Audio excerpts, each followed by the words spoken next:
آپس میں لڑائی چل رہی ہو اور آپ دل سے چاہتے ہیں کہ صلح ہو جائے تو یہ 3 کام کر لیں، صلح ممکن ہے۔ پہلا، اپنے معاملات میں کسی تیسرے انسان کو مت آنے دیں۔ دوسرا، جب سامنے جاؤ تو کوئی پرانی بات مت کرو۔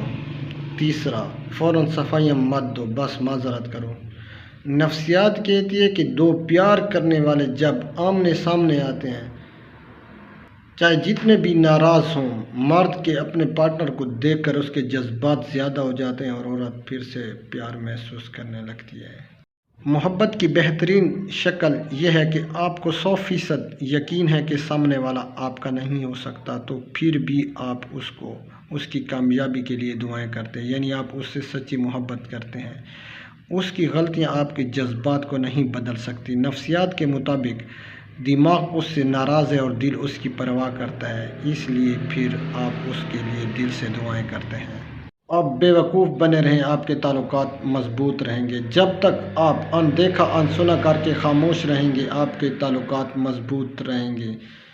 جب آپ نے سننا شروع کر دیا، دیکھنا شروع کر دیا، آپ نے ثابت کرنا شروع کر دیا کہ آپ بے وقوف نہیں ہیں، آپ کو سب کچھ سمجھ آتا ہے، تو آپ کے تعلقات خراب ہونا شروع ہو جائیں گے۔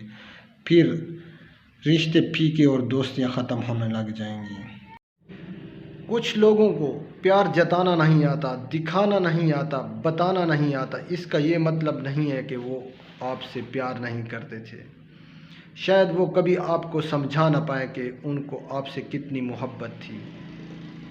میری آنکھوں میں دیکھنا، میری آنکھیں ہی تمہیں زندگی بھر اس کا جواب دیتی رہیں گی۔ اپنا بہت سارا خیال رکھیے گا۔ اگر کوئی کامنٹس ہو تو کامنٹ سیکشن میں ضرور بتائیں۔ Okay, bye bye.